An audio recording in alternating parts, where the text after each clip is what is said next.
Haleluya, puji Tuhan. Selamat pagi Bapak Ibu Saudara dalam Tuhan. Senang sekali dalam kesempatan ini kita boleh kembali bersama di dalam pembahasan kitab Wahyu pasal yang kedua dari ayat yang ke-12 sampai dengan ayat yang ke-17. Karena itu mari sebelum kita memulaikan apa yang menjadi pembahasan kita tundukkan kepala, kita berdoa. Haleluya. Bapa, terima kasih buat anugerah-Mu di kesempatan pagi hari ini, di hari Rabu ini. Kalau kami boleh ada bersama dalam kasih sayang Tuhan, dalam karunia Tuhan, untuk kami boleh belajar firman Tuhan. Itu sebabnya berikan kami hikmat, berikan kami kemampuan untuk mengerti apa yang menjadi kebenaran firman Tuhan adanya. Oleh karena itu dalam kesempatan ini hamba minta kasih-Mu, kuasa-Mu dinyatakan dalam kehidupan setiap pemirsa dimanapun mereka berada, yang bersama menyaksikan program ini, yang bersama untuk belajar firman Tuhan ini.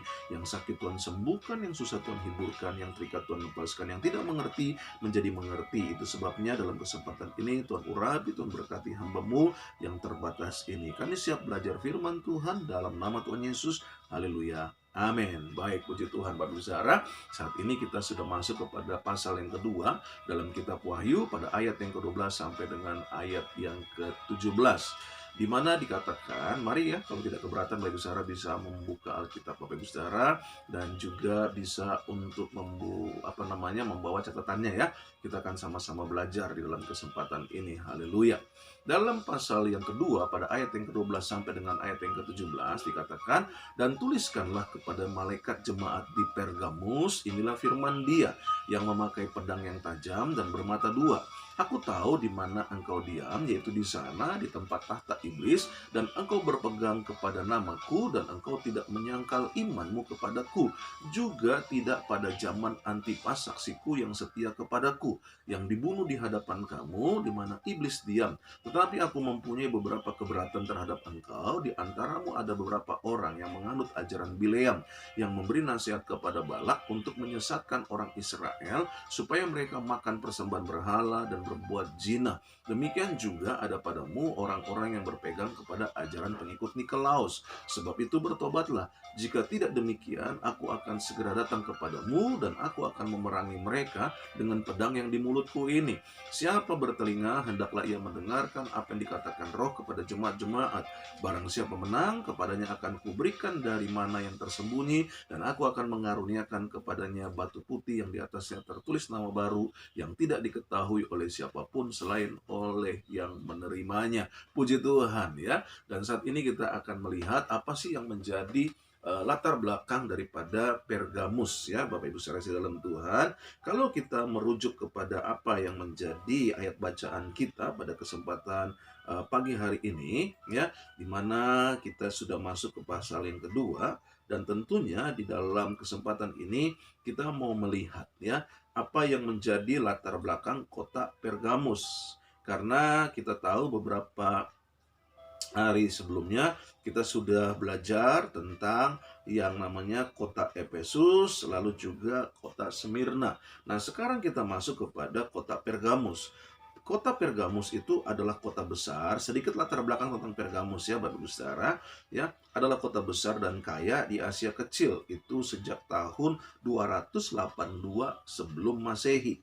Walaupun tidak terletak di jalan yang menjadi jalur perdagangan utama. Jadi Pergamus ini tidak masuk ke jalur perdagangan utama, tidak seperti kota-kota seperti Efesus ya. Nah, inilah yang ada ya. Dan kita tahu bahwa di Pergamus ini memiliki perpustakaan terbesar yang membanggakan di dunia Romawi pada masa itu ya, yaitu Alexandria, Mesir ya, dan memiliki kurang lebih ada 200.000 gulungan perkamen. Nah, di kota Pergamus ini pun juga diketemukan yang namanya velum. Velum itu apa? Kulit binatang yang diproses untuk digunakan sebagai alat tulis atau sebagai tempat untuk menulis ya. Jadi itu seperti kertas kalau kita sekarang ini ya. Nah, itu namanya velum. Nah, media menulis ini dikembangkan karena Alexandria atau Mesir menolak untuk menjual bulu papirus. Jadi masa itu dalam hal kebutuhan untuk menuliskan itu adalah papirus. Tetapi di mana dalam kesempatan itu di Mesir maupun Alexandria itu mereka tidak mau menjualnya kepada Pergamus. Kenapa? Karena hal ini terjadi yaitu karena raja mereka yaitu Eumenes II tahun 197 sampai dengan 159 sebelum Masehi berusaha untuk mempekerjakan pustakawan Alexandria yaitu namanya Aristopanes. Ketika raja Ptolemenian yaitu Epiphanes tahun 205 sampai dengan 182 sebelum Masehi dari Alexandria tahu, dia ditangkap pustakawan dan diembargo papirus dari Pergamus. Jadi ada persaingan yang nyata antara dua kota pusat belajar ya. Antonius kemudian mengirim perpustakaan Pergamus ke Alexandria sebagai hadiah untuk Cleopatra. Jadi ini adalah hal yang menjadi persaingan antara Alexandria dan juga Mesir pada masa itu ya, sehingga yang ada akhirnya Mesir tidak mengirimkan papirus, tetapi karena itulah makanya Alexandria dalam hal ini mengembangkan ya apa yang menjadi kulit binatang yang diproses sedemikian untuk menjadi alat di mana bisa dituliskan, yaitu namanya velum ya. Nah, inilah hal yang menjadi latar belakang di Pergamus. Juga di Pergamus ini ada rumah seorang dokter Galen ya namanya, yang bernama Galen itu, dan dia memiliki pusat seni penyembuhan yaitu Asklepios ya. Asklepios ini dikatakan bahwa adalah dewa Pergamus sebagai simbol, dan itulah yang menjadi latar belakang daripada Pergamus. Disebutlah Asklepios ini sebagai dewa Pergamus ya. Simbolnya itu adalah ular ya. Nah, kota ini juga memiliki kuil yaitu untuk Roma dan Kaisar Augustus pada tahun 29 Masehi, dan merupakan pusat administrasi atau Neokopros ya dalam kultus kaisar, dan sangat terkenal dengan kesetiaannya kepada Roma. Dan di kota Pergamus ini pun dikenal karena ibadah dan pertahanan pantheon Yunani ya.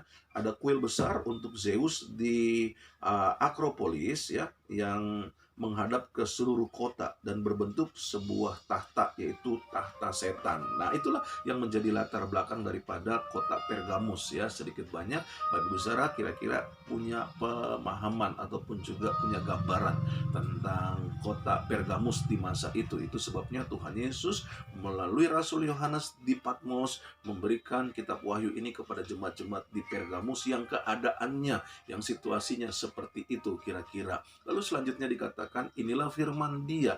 Hal ini ditekankan oleh Tuhan Yesus bahwa ini adalah firman Allah ya, yaitu Yesus Kristus itu sendiri. Dan dikatakan apa? Yang memakai pedang yang tajam dan bermata dua. Apa maknanya? Yaitu pedang yang tajam dan bermata dua. Ini adalah referensi yang sama dengan Yesus yang dimuliakan ya. Itu bisa kita lihat di dalam Wahyu pasal yang pertama ayat yang ke-16 ya. Tetapi ini juga adalah merupakan metafora dalam perjanjian lama yang merujuk kepada Allah ya, yaitu di dalam Yesaya pasal yang ke-11 ayat yang ke-4, Yesaya 49 ayat yang kedua ya. Dan ini adalah merupakan metafora Allah melalui di mana Allah dalam firman-Nya ya, yaitu seperti pedang yang tajam dan bermata dua. Nah, inilah yang menjadi metafora dalam perjanjian lama. Di perjanjian baru ini ditekankan tentang pedang yang tajam dan bermata dua ini sebagai apa? Sebagai penetrasi firman Allah itu sendiri. Bisa kita lihat di dalam 2 Tesalonika 2 ayat yang ke-8, Ibrani 4 ayat yang ke-12, di mana di dalam Ibrani 4 ayat yang ke-12 dikatakan demikian. Sebab firman Allah hidup dan kuat dan lebih tajam daripada pedang bermata dua manapun. Ia menusuk amat dalam sampai memisahkan jiwa dan roh, sendi-sendi dan sumsum. Ia sanggup membedakan pertimbangan dan pikiran hati kita. Haleluya. Dari ayat ini kita bisa mengerti yang dikatakan sebagai yang memakai pedang yang tajam dan bermata dua. Artinya apa? Hati-hati kepada jemaat-jemaat di Pergamus dan juga kepada kita yang mendengarkan, yang belajar firman Allah ini, bahwa inilah inilah firman Allah yang memakai pedang yang tajam dan bermata dua. Di dalam perjanjian lama itu digambarkan adalah sebagai metafora daripada Allah itu sendiri. Tetapi dalam perjanjian baru itu adalah menyatakan bagaimana firman Allah ini akan menusuk, akan mempenetrasi masuk ke dalam kepada apa? Memisahkan sumsum dan roh. Kata Ibrani pasal yang keempat ayat yang ke-12. Haleluya ya. Jadi kita mengerti di situ. Selanjutnya dikatakan pada ayat yang ke-13, aku tahu di mana engkau diam, yaitu di sana. Di mana? Ayat ini mengatakan bahwa bicara tentang aku tahu di mana engkau diam, bicara tentang secara hidup permanen.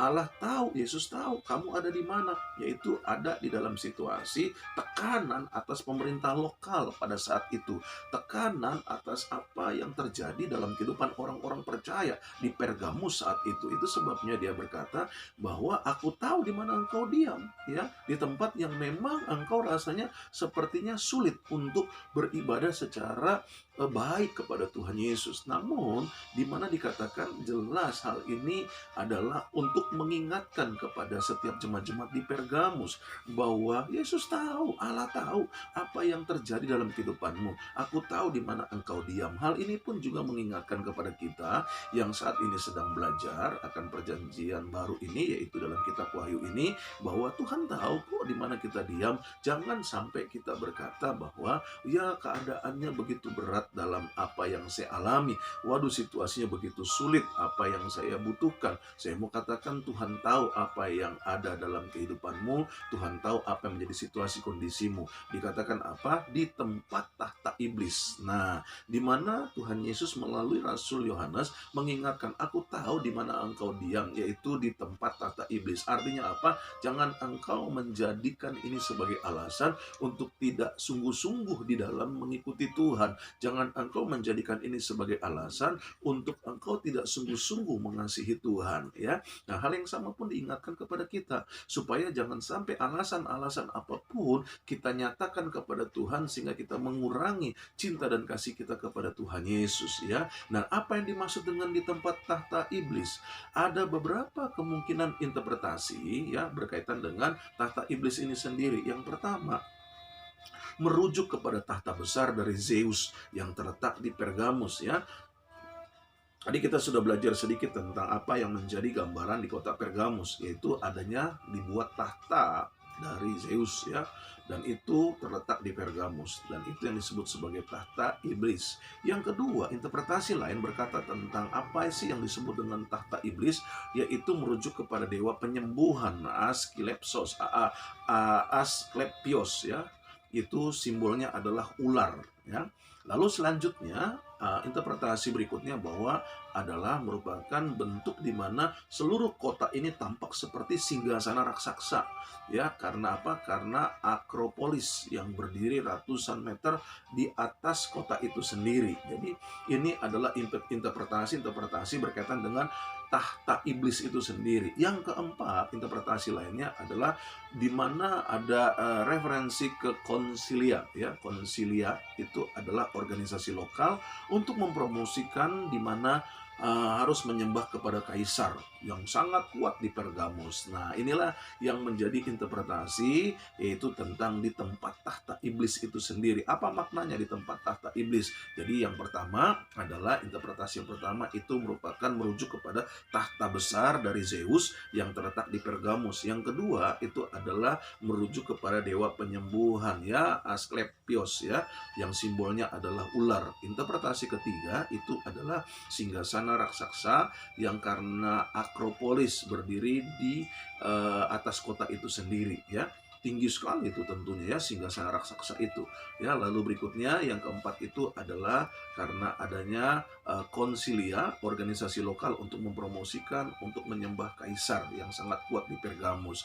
Kalau Bapak Ibu Saudara bertanya kepada saya, kalau begitu interpretasi mana yang tepat menurut Bapak Pendeta? Kalau saya merujuk kepada yaitu tahta daripada Zeus itu sendiri, ya, dan juga kepada konsilia, yaitu organisasi lokal yang memaksa semua orang pada saat itu untuk menyembah kepada kaisar, ya. Itu kira-kira yang menjadi jawaban saya berkaitan dengan interpretasi yang ditanyakan kepada saya. Selanjutnya, Kalau kita kembali kepada ayat yang ke 12 ini, 13 ini dalam Wahyu, ya, kita kembali ke dalam kitab Wahyu pasal yang kedua dalam bahasan kita pagi hari ini, ya. Wahyu pasal yang kedua pada ayat yang ke-13 dikatakan apa? Aku tahu di mana engkau diam, yaitu di sana, di tempat tahta iblis, dan engkau berpegang kepada namaku. Perhatikan di sini, engkau berpegang kepada namaku ini merupakan present aktif indikatif, ya, yang menunjuk pentingnya, yaitu nama mewakili karakter seseorang. Nah, orang percaya menyebut namanya dan percaya, ya. Jadi Tuhan Yesus sendiri berkata bahwa aku tahu engkau berpegang kepada namaku, ya. Beberapa ayat bisa kita lihat dalam Yohanes 1 ayat yang ke-12 dikatakan, dalam Yohanes 1 pada ayat yang ke-12 di sini kita bisa belajar apa yang dikatakan di situ. Tetapi semua orang yang menerimanya diberinya kuasa supaya menjadi anak-anak Allah, yaitu mereka yang percaya dalam namanya. Haleluya, ya. Dan yang selanjutnya juga dalam Roma 10 ayat 9 sampai dengan ayat yang ke-13, dan menyembah dengan menyebut namanya, ya, baik itu dalam Kejadian 4 ayat yang ke-26, Kejadian 12 ayat yang ke-8, Kejadian 26 ayat 25, ya.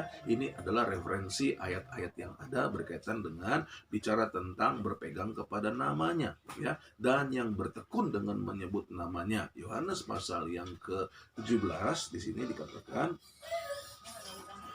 pada ayat yang ke-11, dan dikatakan, dan aku tidak ada lagi di dalam dunia, tetapi mereka masih ada di dalam dunia, dan aku datang kepadamu ya Bapa yang kudus, peliharalah mereka dalam namamu, yaitu namamu yang telah engkau berikan kepadaku, supaya mereka menjadi satu sama seperti kita. Selama aku bersama mereka, aku memelihara mereka dalam namamu, yaitu namamu yang telah engkau berikan kepadaku. Aku telah menjaga mereka, dan tidak ada seorang pun dari mereka yang binasa, selain daripada dia yang telah ditentukan untuk binasa, supaya genaplah yang tertulis dalam kitab suci. Haleluya. Jadi pengertian yang dikatakan sebagai namaku di sini itu merujuk kepada apa? Mewakili karakter seseorang, ya, yaitu kepada Yesus Kristus Tuhan Allah yang berkuasa. Di mana kita tahu bahwa orang percaya menyebut namanya, itu bisa kita lihat dalam Yohanes 1 ayat 12, Yohanes 3 ayat 18, Roma 10 ayat 9 dan 13, lalu juga di mana orang percaya menyebut namanya, ya, bukan hanya percaya tetapi juga menyebut namanya. Itu juga bisa kita lihat di dalam Kejadian 4 ayat 26, ya, menyebut nama Allah itu sendiri. Lalu juga dalam Kejadian 12 ayat yang ke-8, Kejadian 26 ayat yang ke-25, lalu bertekun dengan menyebut namanya juga, ya, dalam Yohanes pasal 17 ayat 11 sampai dengan ayat yang ke-12. Selanjutnya dalam kitab Wahyu pasal yang kedua ini kita kembali melihat apa yang menjadi ayat berikutnya. Dikatakan bahwa, dan engkau berpegang kepada namaku, dan engkau tidak menyangkal imanmu kepadaku, ya. Nah, ini merupakan aorist middle atau deponen, ya, yang bicara tentang bahwa selama berabad-abad awal kekristenan, bahkan sampai sekarang di masyarakat tertentu, ada godaan nyata untuk menyelamatkan kesejahteraan seseorang atau hidup dengan menyangkal iman kepada Kristus selama percobaan fisik atau yudisial, ya. Jadi ini adalah hal-hal yang bisa kita lihat juga sampai saat ini, di mana ada orang-orang yang karena sesuatu sebagai tekanan fisik, bahkan sebagai tekanan secara hukum, ya, di mana mereka akhirnya meninggalkan iman Kristennya. Nah, Tuhan Yesus melalui Rasul Yohanes pada kesempatan ini, ia mengingatkan kepada jemaat-jemaat di Pergamus, dan engkau, dikatakan, aku tahu bahwa engkau berpegang kepada namaku, dan engkau tidak menyangkal imanmu kepadaku. Tuhan tahu kok apa yang menjadi tekanan, apa yang menjadi tanda petik godaan, ya kan? Karena ada banyak orang-orang Kristen yang hidup di masyarakat sekarang ini pun, ya kan, yang kadangkala tergoda untuk apa? Untuk menyangkal iman Kristennya.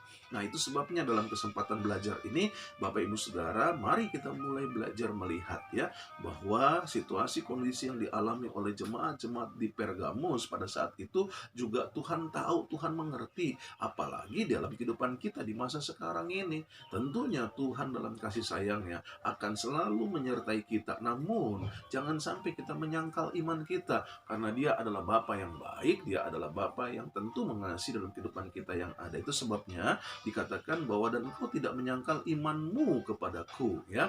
Ini yang dikatakan. Selanjutnya dikatakan apa? Juga tidak pada zaman Antipas saksiku. Nah, di sini kita lihat bahwa disebutkan adalah kata Antipas, ya. Antipas itu adalah pada zaman Antipas, di mana dikatakan sebagai saksiku. Kalau kita melihat dalam Wahyu pasal yang kelima pada ayat yang pertama, ya, dikatakan bahwa maka aku melihat di tangan kanan dia yang dulu di atas tahta itu sebuah gulungan kitab yang tulis di dalam dan sebelah luarnya 5 materai dengan 7 materai. Ya, nah yang saya mau tunjukkan di sini adalah apa? Bahwa bicara tentang saksi, istilah saksi di sini itu adalah bisa berarti sebagai martir, ya, martir. Maksud saya tadi di dalam Wahyu pasal yang ke-11, ya, coba kita lihat ayat yang ketiga. Dan aku akan memberi tugas kepada kedua saksiku supaya mereka bernubuat sambil berkabung 1260 hari lamanya. Nah, penyebutan kata saksi di sini, ya, itu adalah merujuk kepada martir. Jadi di dalam ayat bacaan kita pada kesempatan pagi hari ini dalam Wahyu pasal yang kedua ini jelas dikatakan bahwa di mana Antipas itu adalah seorang martir, ya, dan dia mengalami yang namanya penganiayaan yang sedemikian rupa. Nah, oleh karena itu, pada kesempatan ini juga diingatkan kepada jemaat di Pergamus bahwa ingat seperti zaman Antipas saksiku yang adalah martirku, ya, di mana Tertullianus, ya, mengatakan bahwa Antipas itu martirnya karena apa? Dipanggang di Kuningan Bul, ya. Jadi dia itu matinya dipanggang gitu. Jadi ini adalah hal-hal yang dinyatakan oleh Tuhan Yesus. Jadi peristiwa-peristiwa apapun yang terjadi pada saat itu Tuhan Yesus tahu. Artinya apa? Dia adalah Allah yang hidup, dia adalah Allah yang betul-betul berkuasa, ya. Begitupun dalam kehidupan kita. Sehingga dalam kekuasaannya pun dia tahu peristiwa-peristiwa apa yang terjadi. Oleh karena itu dia mau mengingatkan kepada jemaat di Pergamus bahwa jangan sampai engkau mengalami hal-hal yang akhirnya membuat engkau menjadi terhilang atau murtad. Nah, hal yang sama pun diingatkan kepada kita pada pagi hari ini, ya. Apa yang terjadi sebagai bentuk aniaya, sebagai bentuk tekanan-tekanan, ya. Percayalah bahwa Tuhan tahu kok. Jangan kau menjadi mundur atas imanmu, jangan kau menjadi kalah atas imanmu yang ada. Haleluya. Saya minum sebentar. Nah, dikatakan selanjutnya apa yang terjadi? Tuhan Yesus berkata begini. Pada ayat yang ke-14, ya. Sekarang kita lihat pada ayat yang ke-14 jelas di situ dikatakan bahwa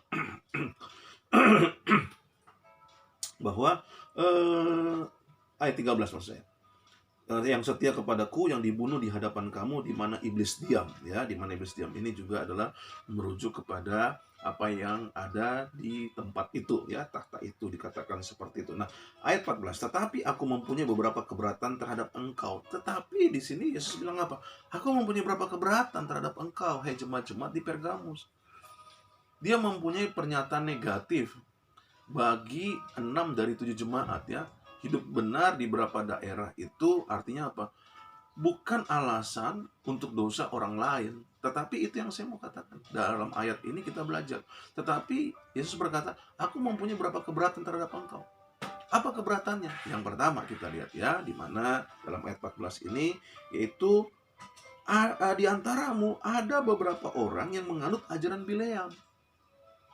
Nah, jadi maksudnya begini, kalau kita hidup di dalam keadaan di mana kita cinta Tuhan, kalau kita hidup di dalam keadaan di mana kita artinya sungguh-sungguh dalam Tuhan, lalu kita bisa melihat ada orang lain dalam hal ini, keluarga kita, saudara kita, yang hidup di dalam tidak takut akan Tuhan, kita harus menegur loh. Kenapa? Karena Tuhan Yesus sendiri seperti di Pergamus ini. Betul, kamu begitu luar biasa. Tetapi ada di antara kamu yang artinya apa? Yang menganut ajaran Bileam. Nah, di sini Tuhan mau ingatkan.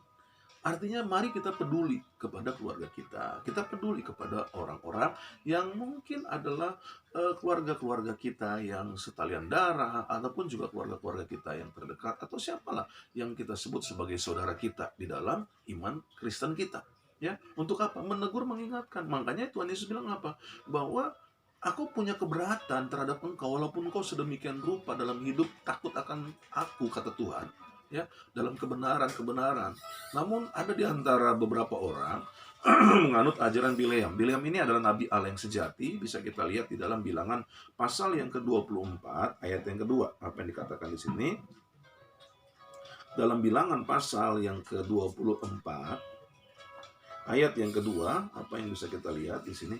Ketika Bileam memandang ke depan dan melihat orang Israel berkemah menurut suku mereka, maka Roh Allah menghinggapi dia. Perhatikan, dia juga memiliki karunia di mana Roh Allah turun atas Bileam yang ada, ya. Nah, tetapi apa yang terjadi? Bileam ini akhirnya terpikat untuk kompromi.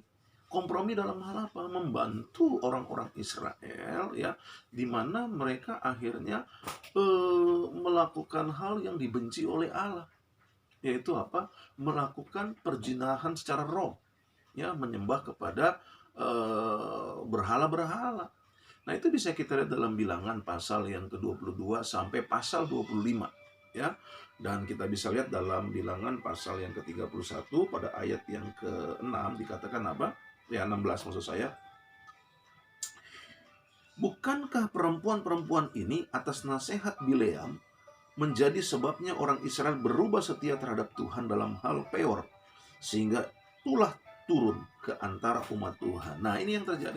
Jadi apa yang terjadi? Bahwa Bileam itu akhirnya yang adalah nabi Tuhan yang sejati itu karena roh Tuhan hinggap dalam hidupnya, tetapi menjadi kompromi.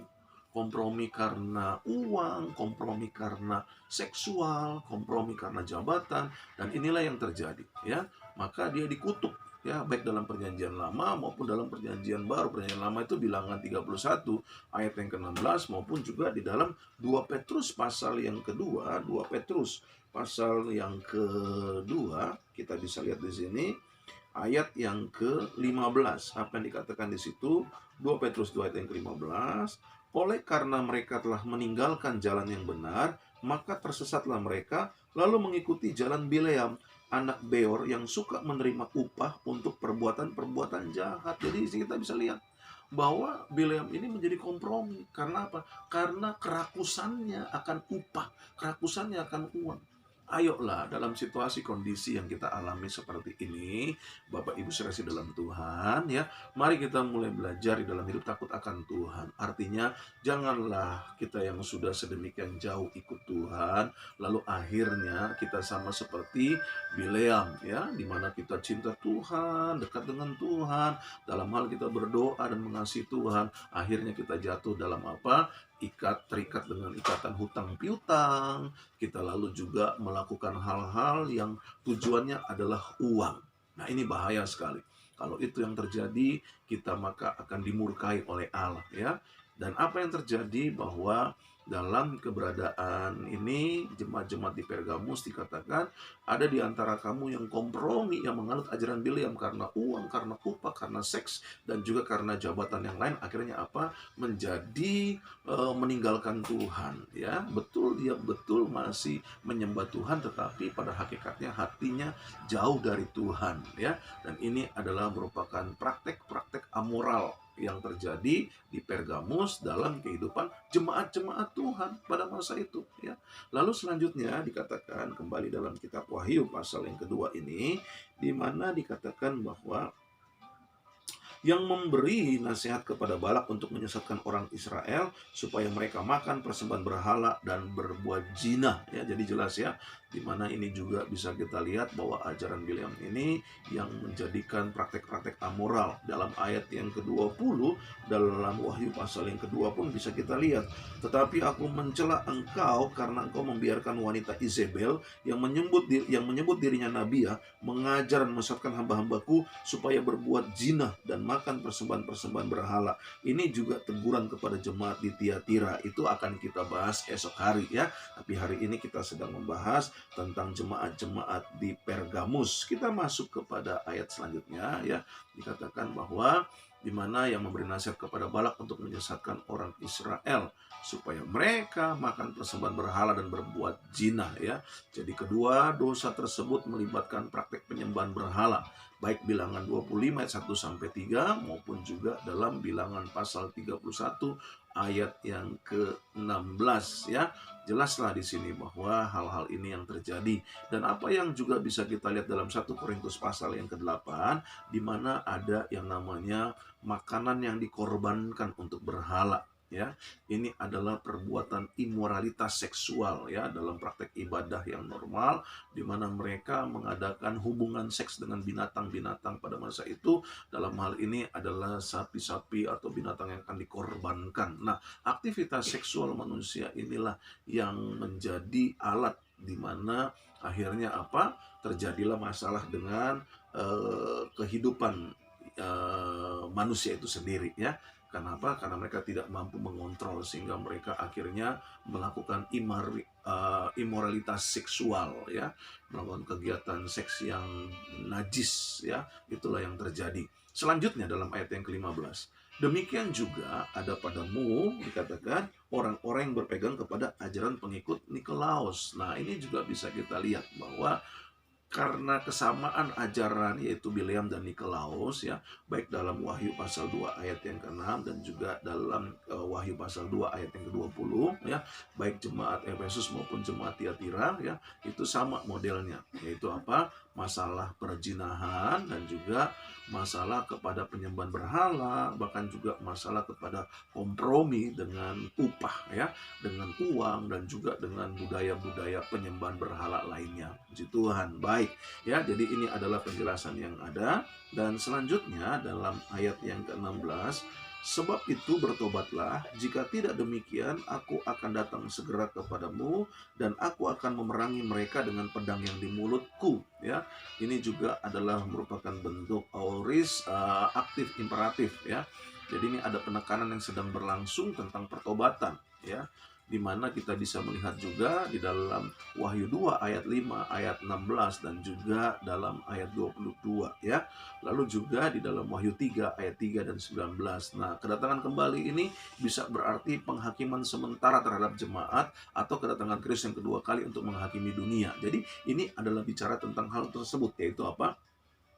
Sedang berlangsung dan juga akan berlangsung, ya, di mana pada masa itu, di mana Tuhan akan datang kepadamu, dikatakan kepada jemaat-jemaat di Pergamus dan juga kepada kita yang hidup di akhir zaman ini, di mana Dia akan menghakimi dunia ini kembali. Haleluya, ya. Dan itu adalah hal yang juga diingatkan kepada jemaat-jemaat di Pergamus dan juga kepada kita. Karena itu mari kita mendisiplin diri kita, mendisiplin iman kita dalam keadaan yang ada, ya. Puji Tuhan. Baik, ayat selanjutnya dalam ayat yang terakhir dalam pasal yang kedua ini, ayat yang ke-17, siapa bertelinga, dikatakan apa? Hendaklah ia mendengarkan apa yang dikatakan Roh kepada jemaat-jemaat.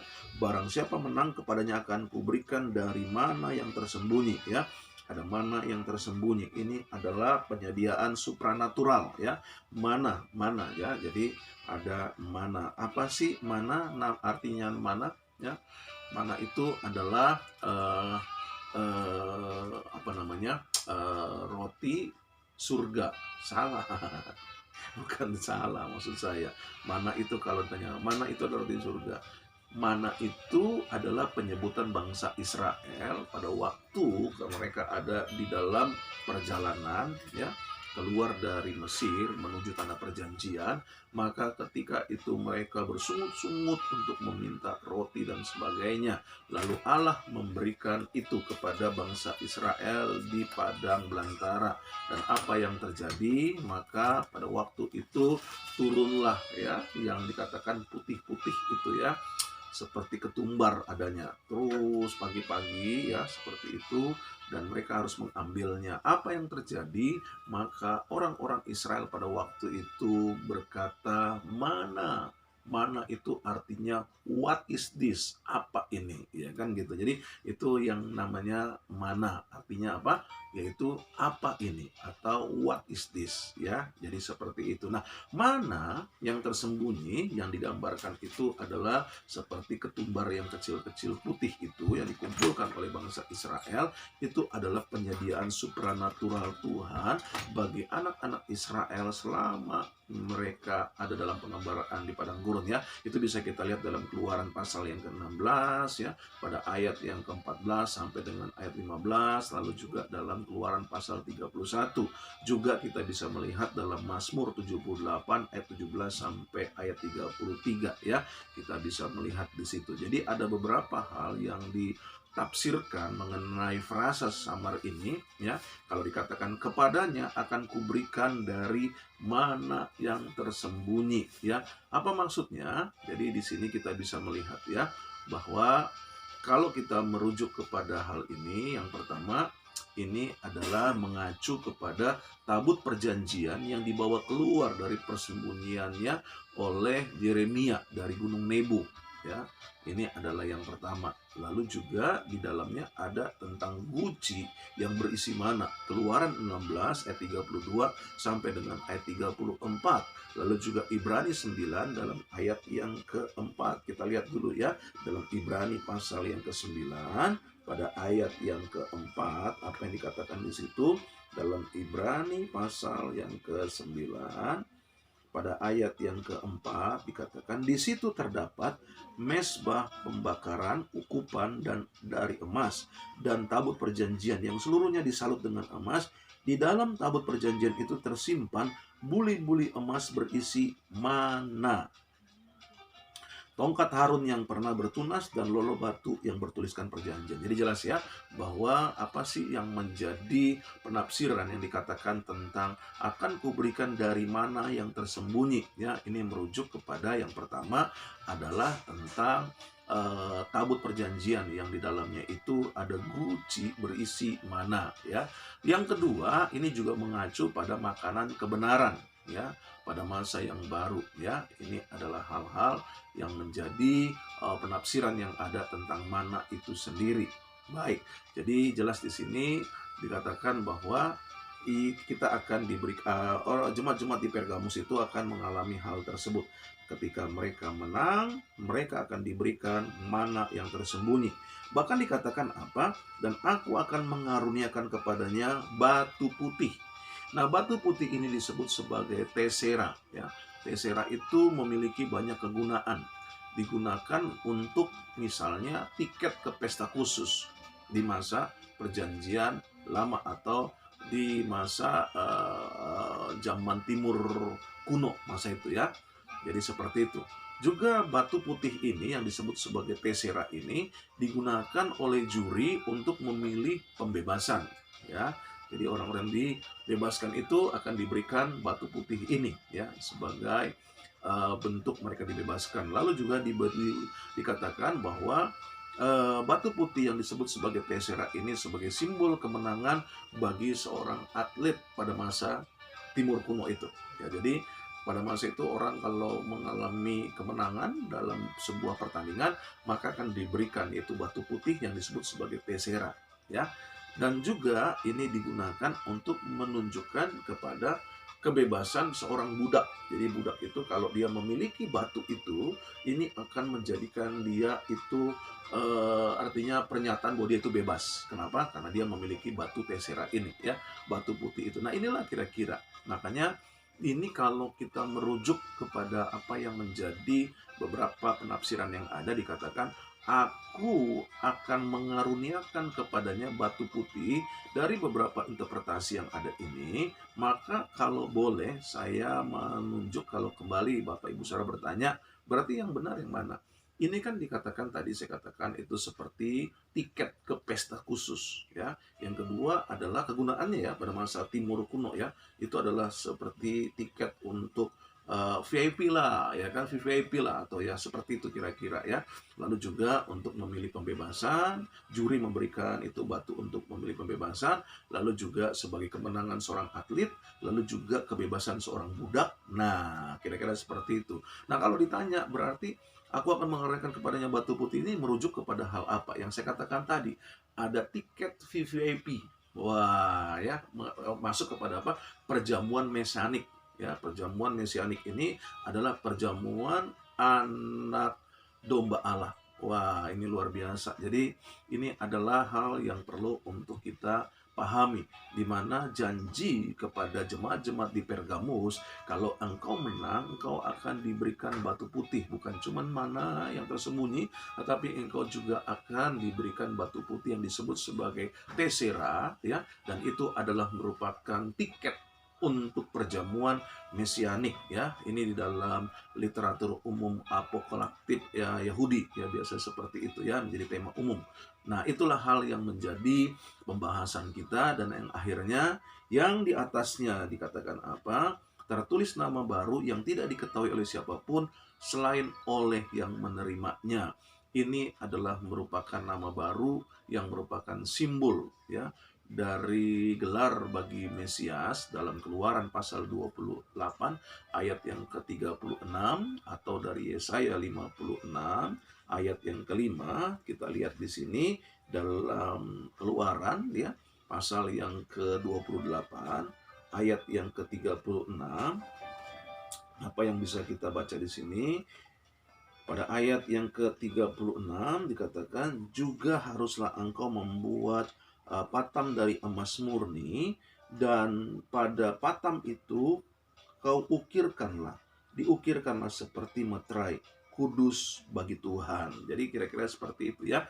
Ada nama yang baru dalam Yesaya 56 ayat yang kelima, lalu juga dalam Yesaya 62 ayat yang kedua, Yesaya 65 ayat yang ke-15 ya. Jadi ini adalah gelar-gelar yang diberikan bagi Mesias. Nah, nama baru ini pun juga sering disebut ya di dalam kitab bahasan kita, yaitu kitab Wahyu ini, baik di dalam Wahyu pasal yang ketiga ayat yang ke-12.